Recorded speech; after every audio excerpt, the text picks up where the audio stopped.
예, 안녕하십니까. 책 읽는 자유인 채널을 운영하고 있는 이선입니다. 오늘은 2025년 7월 23일, 지금 시각은 오후 5시 26분입니다.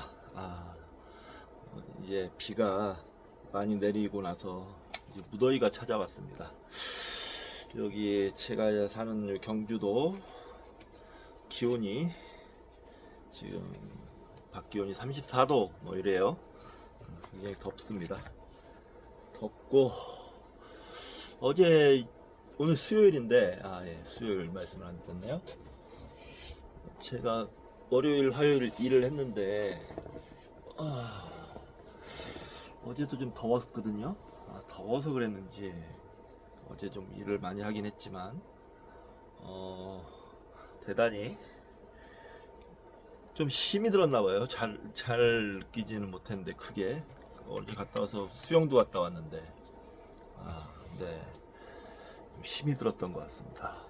그래서 어제 수영 일하고 끝나고 집에 와서 수영하고 수영 제가 한 달을 끊었거든요.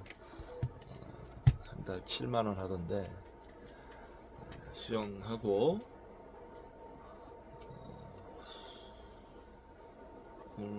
오늘 가까운데 물건을 내리기 때문에 간단히 소주 한잔하고 아침에 일어났는데 못 일어나겠더라고요. 6시에 맞춰놨는데 잠도 어저께 8시 반인가 잠자리에 들었는데 그래서 대단히 피곤하구나 하고 이제 아침에 물건 내려주고 안 되겠어서 집에 들어와서 바로 들어와서 잠을 한숨 푹 잤어요. 12시 넘어서까지 잤는데 그러고 났더니 조금 피로가 좀 풀리고 밥 먹고 수영을 하고 왔습니다. 수영장에 근데 갔는데 뭐 1시부터 3시까지는 아쿠아 무슨 로빅 강습을 한다고 일반 자유 수영하는 사람들은 못 들어가게 하더라고요. 이게 맞는 건가 싶어서 공공 편의 시설인데 그래서 노비에 한 20명 넘게 할머니 할아버지들은 기다리고 있고 3시가 될 때까지 저는 2시 반 정도에 갔는데 그래가지고 민원을 넣고 왔어요. 민원을 넣었더니 저쪽 센터 쪽에서 얘기를 좀 하자고 뭐 이렇게 나오던데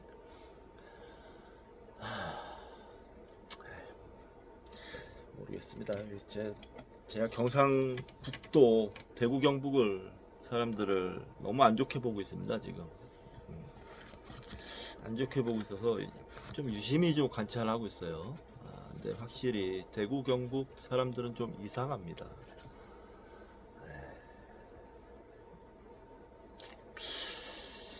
좀 포괄적으로 말하면 민도가 좀 떨어집니다. 그리고 성품이 좀 강팍해요. 강팍하고 하고 좀 인간미가 많이 떨어집니다. 재수없어요 한마디로. 여기까지만 하겠습니다. 그래서 이사 가고 싶어요. 여기 박사과정 마칠 때까지는 이 근처에 살아야 되니까 돈도 없고 울산 쪽으로 가고 싶은데 돈도 없고 그렇습니다. 그래서 나가면 사람들하고 거의 말을 안 섞습니다. 좀, 좀 경멸의 눈으로 요 대구 경북 사람들을 쳐다보고 있는데 참 언제 사람 될지 이쪽 사람들이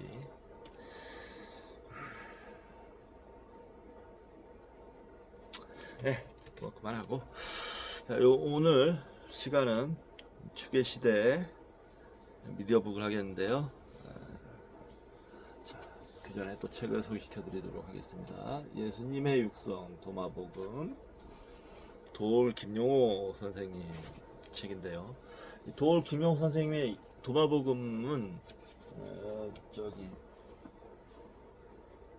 도마복음 강해를 이미 책을 냈습니다. 도마복을 한글 역주 해가지고 3권짜리인데 저는 그 책을 다 읽었어요. 다 읽었는데 아주 훌륭한 책입니다. 예. 명저라고 감히 말씀드리고 싶어요.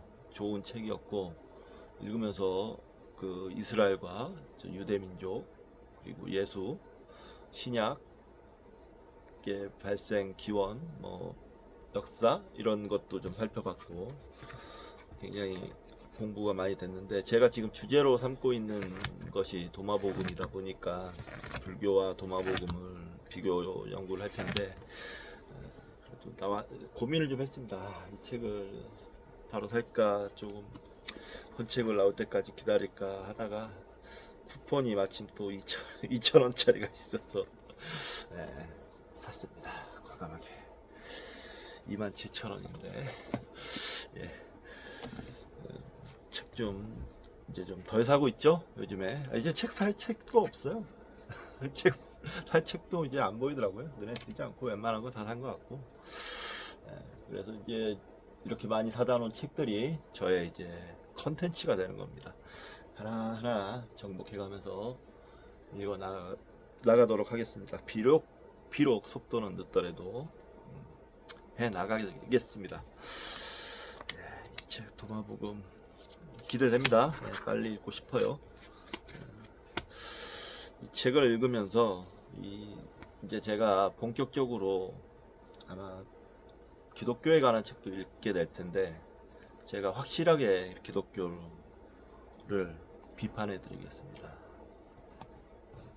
조목조목 자세하게 비판해 드리겠습니다. 아주 많더라고요. 비판해야 할 것이 근본적으로. 지금도 조금씩은 하고 있죠. 조금씩 하고 있습니다. 하지만 제가 본격적으로 논문을 쓰기 위해 공부를 시작하게 되면 그때는 정말 하나하나씩 잘근잘근 까주겠습니다. 지금 기독교가 세상을 망치고 있습니다. 지금 전 세계적으로 구구와 기독교가 결합을 해서 세상을 어지럽히고 있습니다. 거기에 이스라엘은 말썽을 부리고 있고요. 이 세력들을 정리하지 않고는 미래가 어둡습니다. 솔직히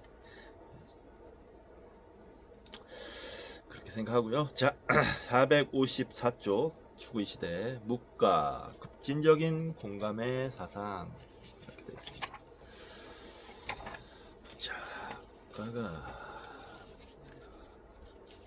묵가 다음이 이제 부처님의 얘기인데 부처님의 얘기를 한 시간을 따로 내서 공부를 해야 되겠죠. 그러니까 묵가만 이번 시간에 하고 필사를 좀 해볼까 합니다. 야구를 좀 보면서 오늘 LG 트윈스와 기아 타이거즈의 빅게임이 있어서요. 어제 LG 트윈스가 아주 극적으로 9회 동점 3런과 역전을 하면서 이겼습니다. 그래서 오늘은 꼭 보고 싶습니다.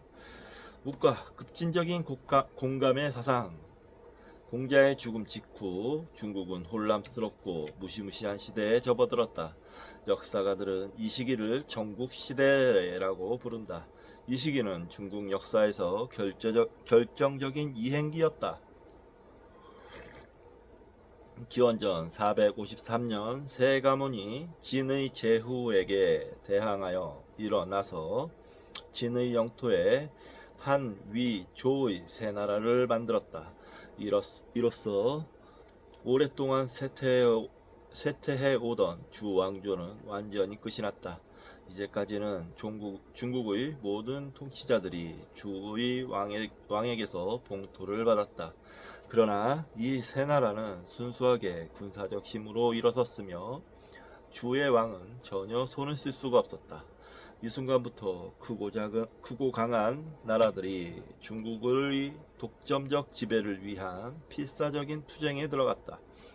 주요한 경쟁자들로는 우선 남쪽의 초를 꼽을 수 있는데 이들은 반만 중국인이었다. 진은 서쪽 산시에 자리 잡은 거칠고 호전적인 국가였다. 제는 부유한 해상 왕국이었다. 새로 생긴 한 위조는 삼진이라고 불렸다. 여는 북부 초원지대 근처에 있었다. 처음에 중원의 작은 제후국들은 외교로 나라를 보존하려 했다. 그러나 200년이 흐르는 동안 이 나라들은 하나하나 소멸하여 더 크고 더 경쟁적인 나라들에 흡수당했다. 전국시대는 변화가 잇따라 일어나 새로운 변화가 이전의 변화를 강화하면서 발전 과정이 가속화되어 사회의 근본적인 개조를 낳는 역사상 드문 시기에 속했다.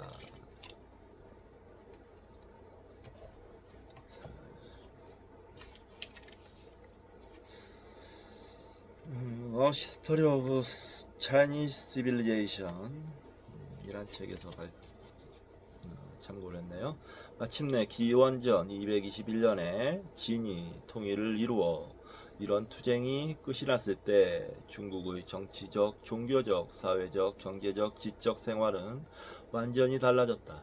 그러나 전국시대 초기에 사람들 대부분은 중원의 삶이 갑자기 전보다 더 폭력적으로 변했다는 사실을 인식했을 뿐이다. 이런 경험이 주는 공포 때문에 새로운 종교적 전망을 찾는 탐구도 강렬해졌다. 전쟁 자체가 바뀌었다.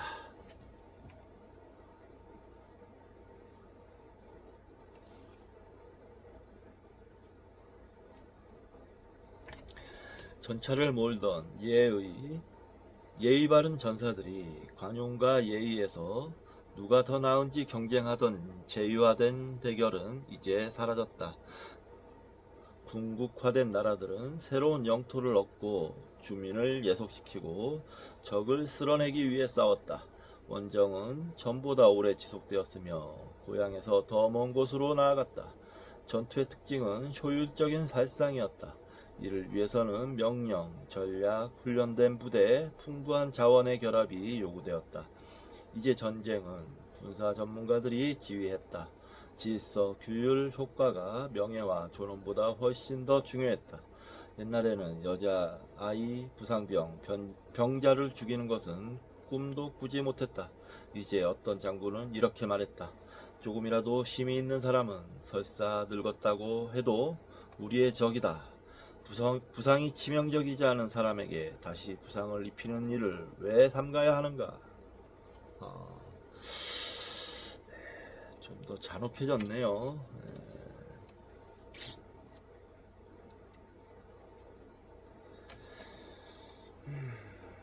좌전에 나오는 얘기네요. 좌전. 왜 삼가야 하냐? 부상이 치명적이지 않은 사람에게 다시 부상을 입히는 사람. 조금이라도 힘이 있는 사람은 설사 늙었다 해도 우리의 적이다. 부상이 치명적이지 않은 사람에게 다시 부상을 입히는 일을 왜 삼가야 하는가? 이 사람 이렇게, 그러니까 이 늙은 분이든 늙은 사람이든 부상 입은 사람이든 의도가 중요하겠죠. 늙었음에도 불구하고 계속 싸우고자 하고 해하려 한다면, 부상을 당했음에도 불구하고 계속 싸우려 하고 해하려 한다면, 그런 의도가 있다면 제압하는 게 마땅하죠. 네, 마땅하지만 그런 의도가 없이 항복을 한다면 그래서는 안 되겠죠. 자, 기원전 6세기 말에 이미 여러 나라가 새로운 군사기술을 개발하기 시작했다. 전문가들은 읍성의 성벽을 공격하려고 이동하는 탑과 바퀴가 달린 사다리를 만들었다. 굴이나 지하통로도 파고 적의 굴에 연기를 불어넣을 풀무도 개발했다. 자연도 전쟁에 동원되었다. 초와 진은 최초로 훈안과 산둥에 방어벽을 세웠다. 진은 황허의 제방을 강화했다. 국경을 따라 요새들이 건설되고 전문 수비대가 방어를 맡았다.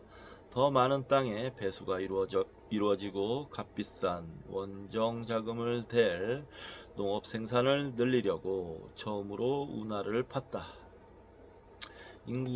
점점 더 많은 인구가 동원되었다. 옛날 예의 바른 봉건적 전쟁 시절에 농민은 주변적인 참가자였으며 실제로 전투에 참여하지는 않았다.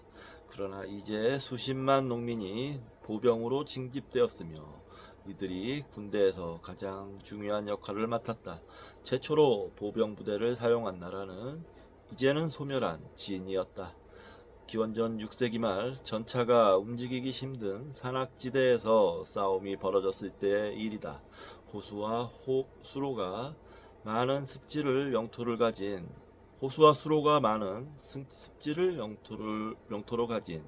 우와 월도 그 뒤를 따랐다. 점차 전사 농민이 사회적 정치적 생활에서 주요한 자리를 차지했다. 귀족적인 전차 부대는 점차 사라졌다. 하층 계급 사람들이 군인이 되었다. 군사 전문가들은 초원지대의 유목민에게서 배웠다. 기원전 4세기에 그들은 기병대를 도입한다.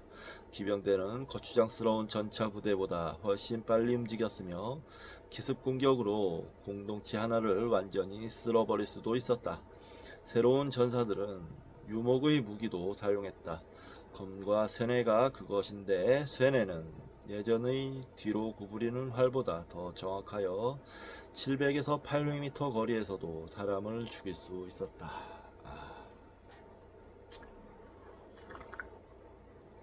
벌써 기원전 4세기에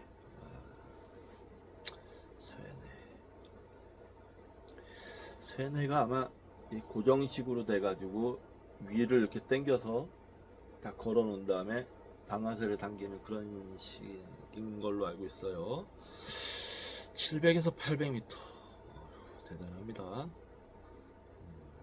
이 중국 사람들이 보면 기술적으로 많이 앞섰어요.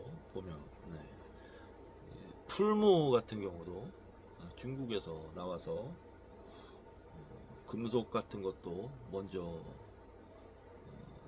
다루게 되었죠.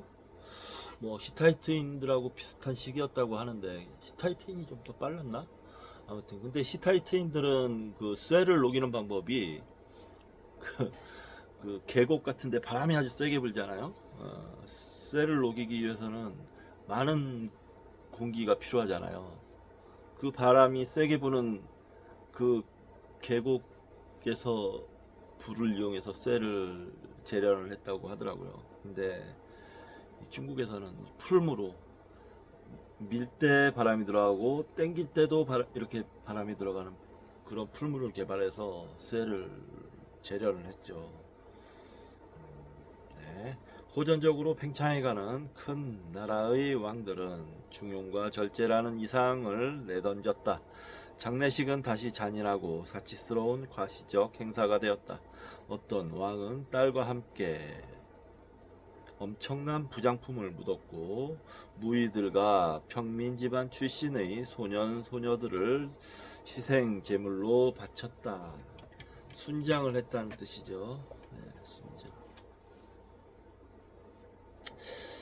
이게 차이니즈 시빌리제이션에 나오는데 이 얘기가 그리고 순장도 하고 인간 젓갈을 만들어서 먹기도 하고 뭐 그랬다고 하죠. 그런 면에서는 또 굉장히 잔인하고 비문명적이고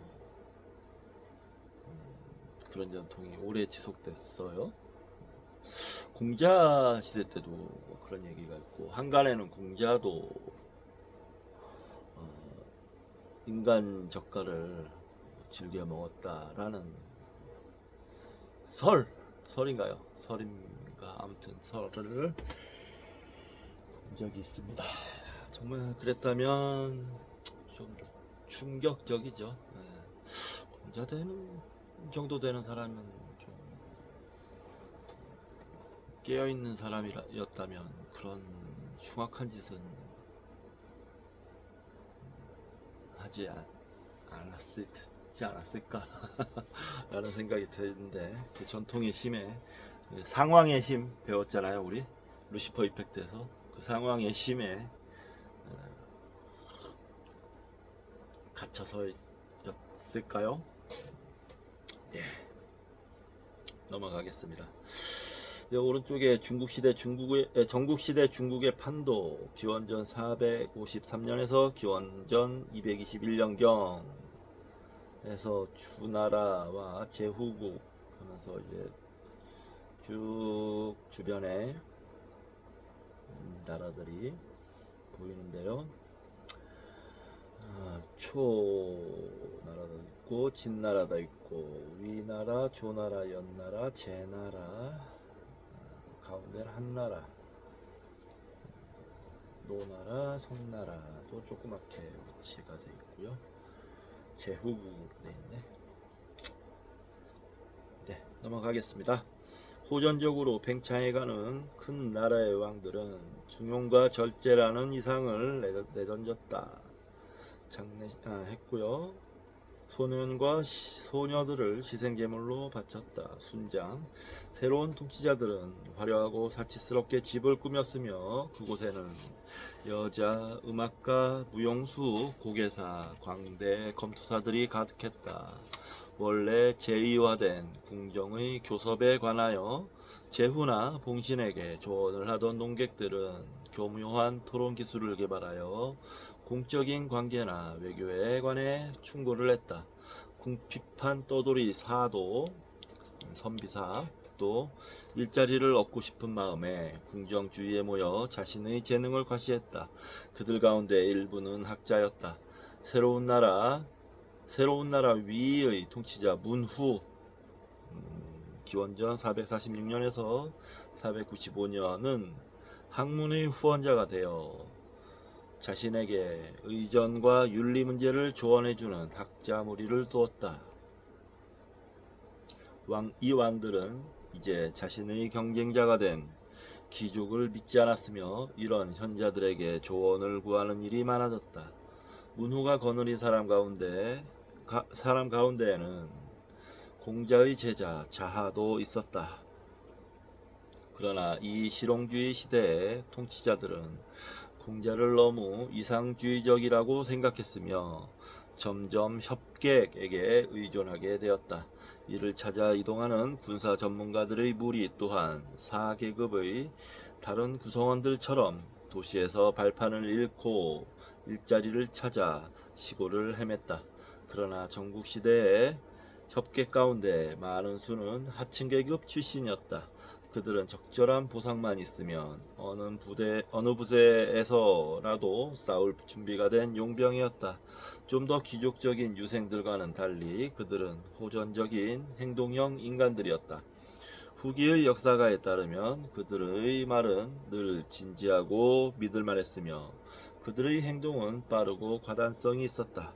그들은 늘 자신들이 약속한 것을 지켰으며 자신의 몸을 돌보지 않고 위험에 뛰어들어 다른 사람들을 위협했다. 시마ኳ 레코드 오브 글랜드 히스토리안.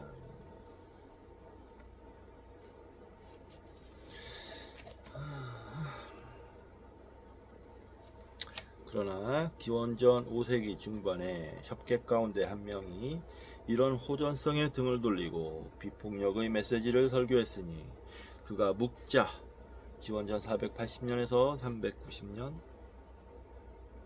물음표 묵자다. 우리는 그에 관해서는 거의 아는 것이 없다. 그의 이름이 붙은 책에 기록된 대화는 논어보다 훨씬 더 비인격적이며 묵자라는 인간은 그의 사상 뒤로 사라지기 때문이다.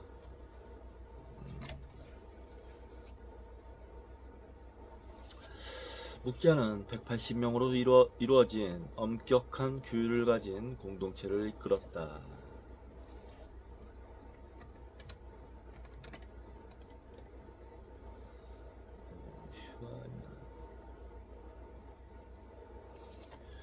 으스하게 조직된 공자와 그 제자들의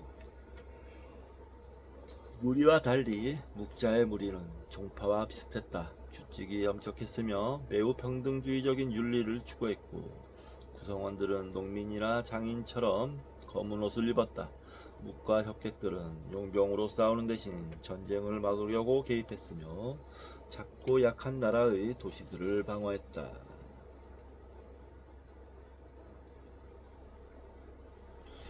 예, 이거는 영화도 있습니다. 묵자, 중국 영화인데, 이 묵가는 공성전, 공성전이 수성전에 굉장히 강하다고, 지혜가 아주 여러 계책 그 술수를 써서 공격자들을 성에서 막는 그런 능력이 탁월한 자들로 나오는데, 그 영화에서는 결국에는 이 묵자가 배신을 당합니다. 그랬던 걸로 기억합니다. 네. 그래서 좀 비극적으로 끝나는 영화로 기억이 되는데, 자, 묵자의 내용 가운데 9장은 방어술과 도시의 성벽을 보호하기 위한 장비의 제조를 다룬다. 그러나 묵자는 철학자이기도 했다. 그는 규율 잡힌 행동을 하는 데서 그치는 것이 아니라 조정에서 조정으로 다니면서 통치자들에게 매우 독창적인 사상을 설파했다. 책을 근거로 보자면 묵자는 원래 숭령공이나 장인이었던 것 같다. 그는 일하는 사람의 비유를 사용했다. 하늘의 세상 조직 방식을 목수가 쓰는 그림쇠나 곱자를 이용하여 비유적으로 설명하기도 했다. 이런 목수들은 그런 연장을 이용하여 세계 전체의 원과 사각형을 측량한다는 것이다. 묵자, 더 북 어브 묵자란 책이 남아 있습니다. 논어의 우아한 문체와 달리 묵자의 산문은 약간 재미가 없고 답답하여 그가 독학을 한 사람으로서 어렵게 붓을 들었다는 느낌을 준다. 묵자는 전통을 인상적으로 이해했지만 그의 문체에 남아있는 어색함은 그가 귀족의 높은 교양에는 별로 편치 않았음을 보여준다. 묵자와 그의 추종자들은 야심가들이었으며 귀족이 위엄과 지위에 집착하는 것을 못 견뎌야 했다. 묵자는 지출의 균등한 통제, 사치의 억제, 자기 계급의 소박한 에토스를 반영한 사회를 원했다. 예를 들어 묵자는 주왕조에 매우 비판적이었으며 공자의 영웅인 주공도 별로 좋아하지 않았다. 그는 공자에게 큰 영감을 주었던 주나라의 제의, 음악, 문학에 거의 관심이 없었다. 가난한 사람들은 이런 정교한 궁정의식에 전혀 참여하지 못했으며 묵가가 보기에 얘는 시간과 돈 낭비에 지나지 않았다. 그러나 묵자는 매우 종교적이었으며 하늘과 자연의 영들에게 희생제를 드리는 것이 매우 중요하다고 생각했다. 다만 조상의 사당에서 드리는 정교하게 격식을 차린 사치스런 전례에는 질색을 했다. 묵자는 특히 값비싼 장례와 3년이라는 긴 애도 기간에 분개했다. 한가하고 부유한 사람들이야 상관없겠지만 모두가 이 전례를 준수한다면 세상이 어찌 될 것인가. 일하는 사람들은 파멸할 것이고 경제는 쇠퇴할 것이고 나라는 약해질 것이다. 이 부모에 대한 3년상을 얘기하는 거죠. 묵자에 나오는 얘기네요. 이 3년상을 제시했을 때 이미 공자의 제자 중에서도 공자에게 대든 사람이 있습니다. 뭐였는데? 공자에게 3년은 너무 길지 않습니까? 1년으로 하는 게 적당합니다. 이렇게 대들었다가 너 그렇게 해! 라고 공자가 화를 내면서 나는 그래도 3년 할 거야. 막 이런 식으로 말다툼을 벌이는 게 논어에 나옵니다. 묵자는 제의를 매우 실용적인 눈으로 보았다. 통치자들은 이런 의식에 엄청난 돈을 소비하지만 보통 사람들은 음식이나 옷 살 돈도 없다. 얘는 영혼을 고양시키지 않는다. 제의 전문가 가로 열고 유가들은 당대의 문제들로부터 물러나 신비한 의식에 대한 토론으로 피신하여 세상을 구원할 모든 희망을 버린 것이다.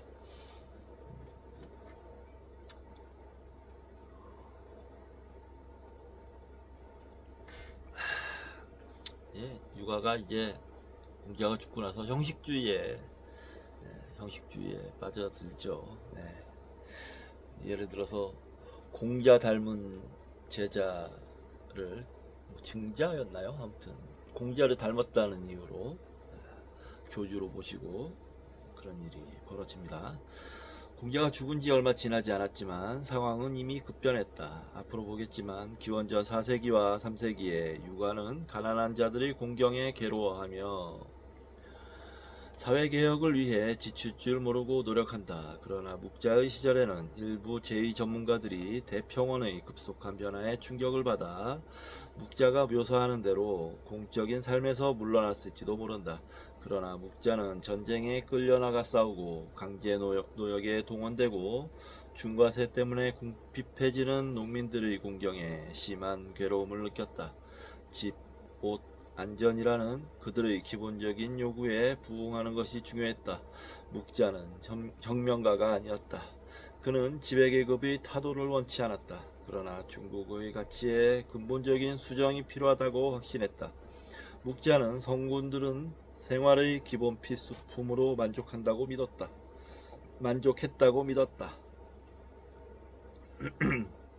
아니었을걸요. 보통 사람들의 희생을 대가로 세련되고 호사스럽고 과시적인 생활을 하지 않던 요순과 우의 이상으로 돌아가야 했다. 그들은 습기를 몰아낼 수 있을 만한 높이로만 집을 지었다. 담은 진눈깨비와 비를 막을 수 있을 만큼만 두꺼웠다. 벽은 남녀를 구분할 수 있을 만큼만 높았다. 이것도 묵자에 나오는 내용이네요. 묵자가 가장 좋아하는 사람은 우임금이었다.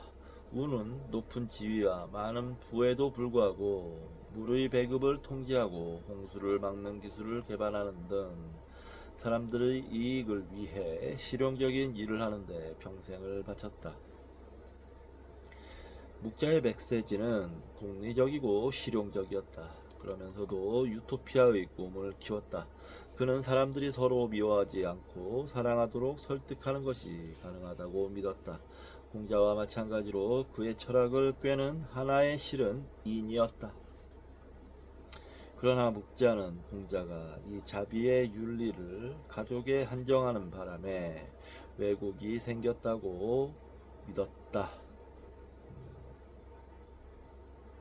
묵자의 관점에서 볼 때 귀족의 시족 정신이야말로 가족지상주의, 지위를 향한 경쟁, 복수, 엄청난 사치 등 당시 많은 문제의 뿌리였다. 묵자는 친족 이기주의를 전체를 향한 이타주의로 대체하고 싶었다. 모두 타인을 향해서도 자신의 친족에게 느끼는 것을 느껴야 했다. 다른 사람들도 자신처럼 여겨야 한다. 묵자는 그렇게 말했다.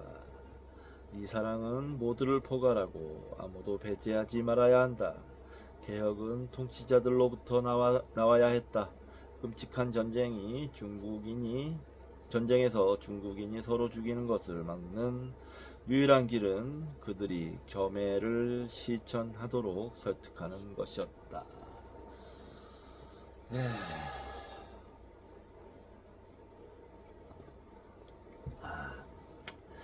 이상적이네요. 그러나 이 생물학적인 한계를 뛰어넘자라고 얘기하는 것 같은데 뭐 동감입니다. 묵자의 사상에 동감해요. 가족을 사랑하는 만큼 다른 사람도 사랑하라. 이걸 달리 말하면 가족과 다른 사람을 차별하지 말아라 라고 얘기를 하는데 다른 사람을 가족을 사랑하는 만큼 다른 사람도 사랑해라 라는 얘기는 할 수 있을 것 같잖아요. 그런데 다른 가족과 다른 사람을 차별을 두어서 대하지 말아라 이걸 할 수 있겠습니까?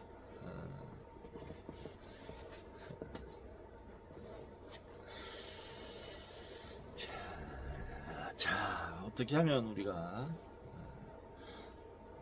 모두를, 인류를, 더 나아가서는 모든 생명을 내 몸과 같이 사랑할 수 있을까? 나와 차별 없이 사랑할 수 있을까? 가능할지요. 근데 그렇게 주장하고 실천하려고 적어도 노력했던 사람들, 이런 사람들은 이제 성인으로 받들어지는 거죠. 아무튼 이상적입니다.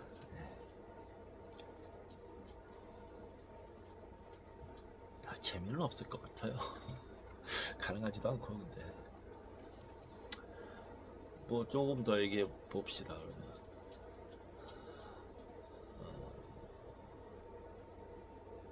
그러면 세상의 모든 여자들은 세상의 모든 남자들과도 관계를 가질 수 있어야 돼요. 그 반대도 가능해야 됩니다. 세상의 모든 남자들은 세상의 모든 여자들과 관계를 가질 수 있어야 돼요. 아무 차별 없이. 자, 그럼 여러분들 같으면 차은우 라든지 뭐 아무튼 소지섭이라든지 뭐 잘생긴 사람들 많잖아요. 손흥민이라든지 여자라면 뭐 연예인이 왜 이렇게 생각이 안 나냐? 뭐 카리나라든지 뭐 수지라든지 뭐 이쁜 여자들 있잖아요. 그런 여자들과 뭐 다른 여자들과 차별 없이 대할 수 있겠습니까?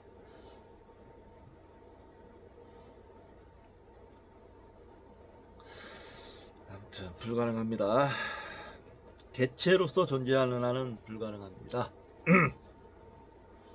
자, 겸해는 서양에서 종종 보편적 사랑으로 번역되지만 묵자의 공리적 에토스에 비추어 보면 너무 정서적인 느낌이다.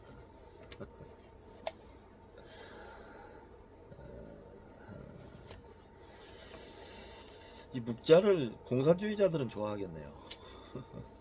묵자는 중국인이 모든 사람에게 따뜻한 애정과 친절한 마음을 지니기를 기대하지 않았다. 그는 감정보다는 정의에 관심이 많았다. 여기서 애는 사랑애입니다. 애는 의도적으로 개발된 박애의 태도다. 모든 사람, 심지어 특히 자신의 공동체에 속하지 않는 사람들도 잘 되기를 바라는 것이다.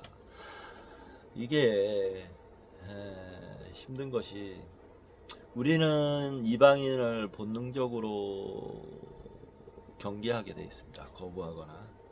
왜냐하면 그 이방인이 가지고 있을 바이러스나 세균을 우리가 알지 못해요. 그렇기 때문에 그 사람에게 어떤 병이 옮을지 모르기 때문에 특히 옛날 같은 경우는 거부를 하고 경계를 했던 겁니다. 이런 본능적인 작용이랄까요? 몸의 작용을 이겨내고 특히 공동체에 속하지 않는 사람이 막 그냥 찾아와도 막 받아주고 잘 대해주고, 이게 쉽지 않겠죠. 자, 겸해는 공평한 감각과 모든 인간에 대한 예외 없는 불편부당한 관심에 기초를 둔다. 묵자는 이것이 평화와 안정에 반드시 필요하다고 확신했다. 통치자들은 자신의 나라만 사랑할 뿐 경쟁자들을 공격하는 데는 아무런 가책을 느끼지 않았다. 그러나 자신만이 아니라 남에게도 관심을 두게 되면 그것은 불가능해질 것이다. 다른 나라를 자신의 나라처럼 존중하라. 다른 가족을 내 가족처럼 존중하라. 나라의 주인들이 서로 관심을 가진다면 전쟁을 하지 않을 것이다. 형제들이 서로 존중하지 않으면 싸울 것이다. 통치자들이 겸해를 지니지 않으면 그들은 군대를 소집할 것이다. 세상의 재난, 강탈, 원한, 증오가 일어나는 이유는 모두 겸해가 없기 때문이다. 묵자에 나오는데 겸해가 없기 때문이 아니고요.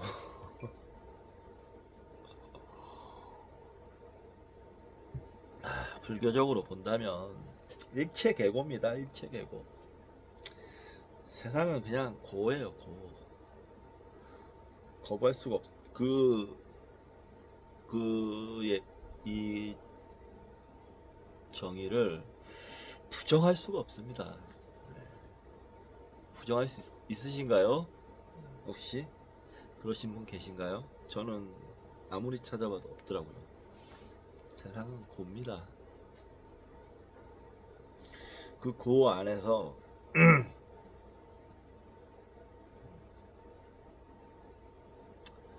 가장 큰 행복은 깨달음을 추구해서 열반에 이르는 겁니다. 네.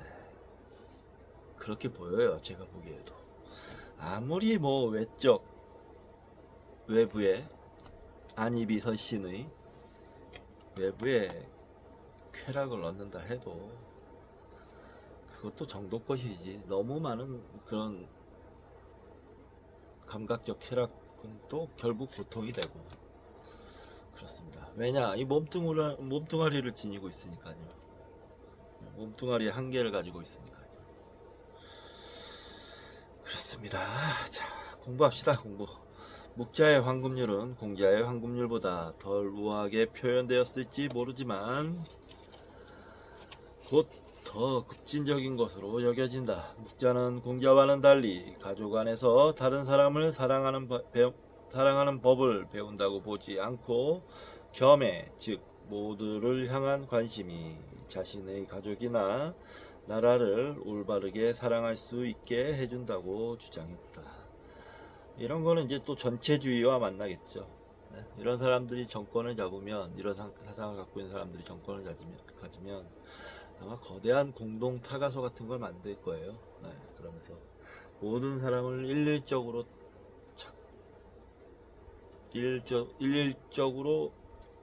맞추려고 하겠죠. 전체주의의 탄생이죠. 만일 사람들이 전 인류를 향한 박애심을 기르지 못하면 가족 사랑이나 애국주의는 집단적 자기중심주의로 타락할 것이다. 이런 면이 없지 않아 있지만 하나의 계단, 통로, 과정, 이렇게 봐야 됩니다. 가정에서의 인간성과 사랑과 애착을 충분히 받고 그걸 이제 뿌리 삼아, 재산 삼아, 그걸 기반으로 그 사랑을 키워나가는 거죠. 이웃에 대한 사랑. 그게 맞습니다. 묵자의 관점에서 보면 공자의 가족은 단순히 특수 이익 집단일 뿐이었다. 범죄자도 자기 가족을 사랑하면서 자기 친족의 부를 늘리려고 다른 사람들에게 강도질을 한다. 사람들이 자기 가족이나 나라를 넘어 관심을 펼치지 못하면 치명적인 이기주의라는 죄를 지을 가능성이 있는데 이것이 세상의 악의 원인이다. 이런 건 근데 견제장치가 있었어요. 그대로부터. 만약에 큰 죄를 저지른 집안은 멸문지화를 시켰습니다. 아주 집도 다 없애버리고 그 자리를 호수로 만들어 버렸죠. 이런 그런 견제장치가 있었다라는 거는 알아둬야 할 것 같습니다. 다시 말하면 큰 악을 저지르는 사람들은 큰 벌을 받아야 되는 게 맞습니다. 냅두면 안 되죠. 여기서 찔리는 사람 있죠? 윤석열, 김건희 많이 찔리시죠? 아주 멸문지화를 시켜버려야 됩니다. 겸해는 바로 폭력적으로 이어진다. 겸해는 바로 비폭력으로 이어진다. 묵자는 비공이라는 제목을 붙은 장에서 전쟁의 혜택과 비용의 차이를 세심하게 따져본다. 전쟁은 농사를 망치고 민간인을 수도 없이 죽이고 무기나 말을 낭비하고 조상에게 제사 지낼 후손을 남겨두지 않는다. 통치자들은 정복이 나라에 유익하다고 주장하지만 작은 도시 하나를 정복해보았자 땅을 가는데 사람이 절실하게 필요한 때에 사상자를 수천 수만 명 낼 수도 있다. 그것이 그들의 나라에 무슨 도움이 되겠는가? 큰 나라들은 작은 이웃의 영토를 정복하여 이득을 본다고 생각하지만 전쟁으로 혜택을 보는 사람은 10,000명 가운데 겨우 5명 정도뿐이다. 훗날의 묵가가 쓴 것으로 보이는 묵자의 다른 장들은 자기 방어를 위한 전쟁은 허용했다. 여기에서 포위 공격을 당할 때 도시를 방어하는 지침들이 포함되어 있다. 그러나 묵자 자신은 엄격한 평화주의자였을 것이다. 그는 모든 폭력에 반대했으며 대평원의 모든 나라를 삼키기 위한 전쟁의 순환을 깨도록 통치자들을 설득하려고 이 나라 저 나라를 돌아다녔다. 불교는 어떠한가? 전쟁에 관해서 불교는 전쟁에 휩쓸린 적이 없나? 있습니다. 예. 근데 초기 경전이나 아무튼 초기 자료에 나오는 얘기인데 불교에서는 이렇게 얘기했습니다. 무기를 들어라. 다만 죽이지만 말라. 이렇게 얘기했어요. 자, 가족의 가치를 신성 불가침으로 여겼던 많은 중국인들은 묵자의 생각에 충격을 받았다. 그래서 묵자는 자신의 믿음을 뒷받침하기 위하여 합리적으로 논증하는 방법을 개발했으며 묵자에는 중국에서는 처음으로 논리와 변증에 관한 글들이 포함되어 있다. 기원전 3세기에 기록된 뒤쪽의 몇 장은 체계적인 변론, 정확한 문법의 원리들을 높은 수준에서 이해했음을 보여준다. 그 접근 방법은 논어의 인상주의적 문체와 완전히 다르다. 군자가 오랜 기간의 공부와 숙고 뒤에 직관적으로 통찰과 이해를 얻을 것이라고 생각했다. 그러나 묵자의 현자는 행동하는 사람이었으며 진실에 이르는 길을 논리적으로 주장했다. 그들은 고결한 행동과 논증 기술에서 뛰어났다. 역사의 이런 위급한 순간에 적에게 겸해의 중요성을 설득하려면 말이 정확해야 했다. 묵과는 스스로 선하기보다는 선한 행동을 하는 데 관심이 있었다. 공자에게 이는 1차적으로 내적인 덕이었다. 그러나 현자는 외부를 향했다. 묵과는 자기 개발이라는 느린 과정에는 관심이 없고 실용적인 기술, 논리, 의지력으로 사회에 봉사하고자 했다. 묵가는 자신의 전망을 10개의 태제로 요약했는데 각각은 문제로서 제시된다. 사람들이 모든 사람에게 관심을 가져야 하는가? 사람들은 공격성을 거부해야 하는가? 묵가는 호외로운 장래, 전래음악, 하늘의 뜻에 관해 어떤 생각을 하는가? 사람들의 행동은 운명에 의해 결정될까? 묵가는 윗사람에게 어떻게 다가가야 하는가? 각각의 문제를 3가지 기준으로 가늠해 보았다. 성군들의 관행과 일치하는가? 상식으로 뒷받침되는가? 그리고 가장 중요한 것으로서 인류에게 도움이 되는가? 이 기준 가운데 어느 하나라도 통과하지 못하면 거부해야 한다. 호화로운 장르와 음악은 사회에 도움이 되지 않으며 따라서 사라져야 한다. 아무도 운명은 본 적이 없다. 따라서 유가로 하여금 세상을 바꿀 수 없다고 믿게 만들었던 결정론은 현자에게는 적절한 태도가 아니다. 묵자의 윤리적 전망은 엄격하게 공리적이다. 어떤 행동이 가난한 자들에게 부를 주고 불필요한 죽음을 막고 인구를 늘리고 공공질서에 기여한다면 그것은 덕이다. 사람들과 논쟁을 하여 이기심에서 벗어나게 해야 한다.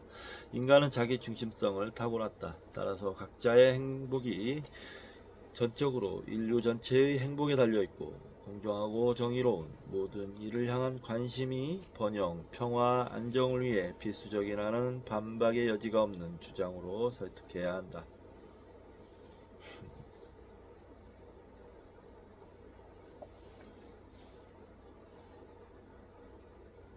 묵자에 나오는 얘기네요.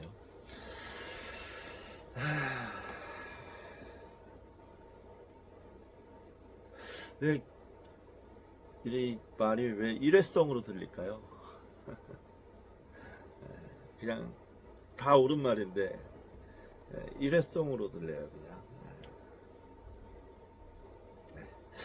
묵가는 통치자들에게 공격이 그들에게 최선의 이익이 주는 것이 아님을 설득해야 한다. 전쟁은 그들의 백성이 고생을 겪게 할 뿐이다. 전쟁은 경제를 망친다. 승리는 증오와 질시를 일으킨다. 모든 사람이 서로 공정하게 대하고 자기 이해 관계를 초월해야만 그들이 바라던 행복, 성공을 얻을 수 있다. 통치자들은 자신에게만 관심을 가지지 않는 법을 배워야 한다. 모시스트, 모시스트라고 하는군요. 모시스트, 묵자들을. 레이터 모이스트 로지, 후기 묵자 논리.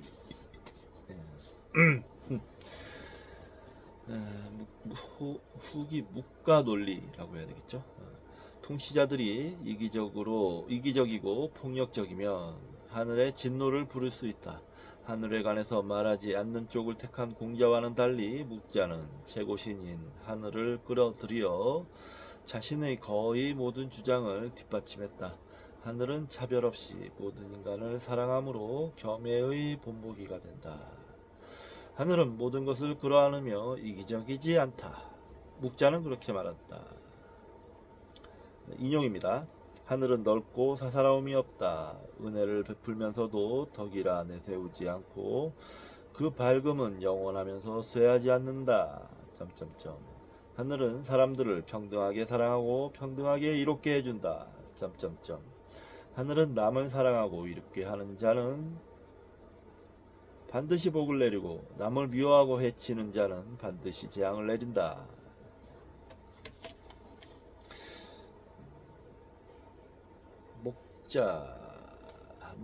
묵자에 나오는 얘기네요. 뭐 한편으로는 성경 같기도 하고 뭐 그렇습니다. 성경 말씀 같기도 하고. 귀족은 오래전부터 신적인 것이라는 비인격적 개념을 향하여 움직여왔다. 그러나 묵자는 여전히 하늘을 인격화된 신으로 보는 보통 사람들의 믿음을 표현한 듯하다. 하지만 신과 귀신을 고지곳대로 믿는 강한 믿음에도 불구하고 묵자는 종교적 감정은 거의 드러내지 않았다. 공자와 달리 묵자는 하늘 앞에서 경외감이나 경이로움을 느끼지 않았다. 그의 신학은 윤리학과 마찬가지로 엄격하게 실용적이었다. 하늘은 유용하다. 하늘은 사람들에게 모든 사람을 향한 관심을 개발해야만 하며 그렇게 하지 않으면 그 결과를 감당해야 한다는 믿음을 갖도록 압력을 넣을 수 있다. 만일 모든 사람들이 스스로를 존중하듯이 남을 존중하도록 설득한다면 온 세상에 평화와 조화가 넘칠 것이다. 겸해를 실천에 옮긴다면 아무도 도시를 완전히 파괴하거나 촌락의 모든 사람을 학살하지 못할 것이다. 묵자는 이런 유토피아를 묘사할 때 가장 웅변적으로 바뀐다.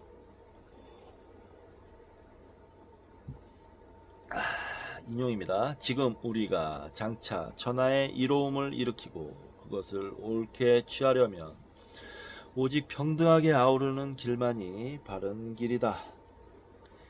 귀 밝은 장님과 눈 밝은 귀머거리가 협동하면 장님도 볼 수 있고 귀머거리도 들을 수 있으며 팔 없는 사람과 다리 없는 사람이 서로 협동하면 모두 동작을 완전하게 할 수 있을 것이다. 자기가 가진 도를 널리 펴서 서로 가르쳐주면 모두 깨우칠 수 있을 것이다. 이로써 처자가 없는 늙은이도 부양받을 수 있어 수명을 다할 수 있고, 부모가 없는 어리고 약한 고아들도 의지하여 살 곳이 있어 장성할 수 있는 것이다. 이것도 묵자는 이것이 불가능한 꿈이라고 생각하지 않았다. 겸해라는 제목의 장 전체에 걸쳐 묵자는 되풀이하여 말한다. 단지 겸해를 우리의 기준으로 삼는 것만으로 이 모든 혜택을 볼 수 있는데도 이 세상 사람들이 어떻게 이 이야기를 듣고 여전히 비판을 할 수 있는지 이해할 수가 없다.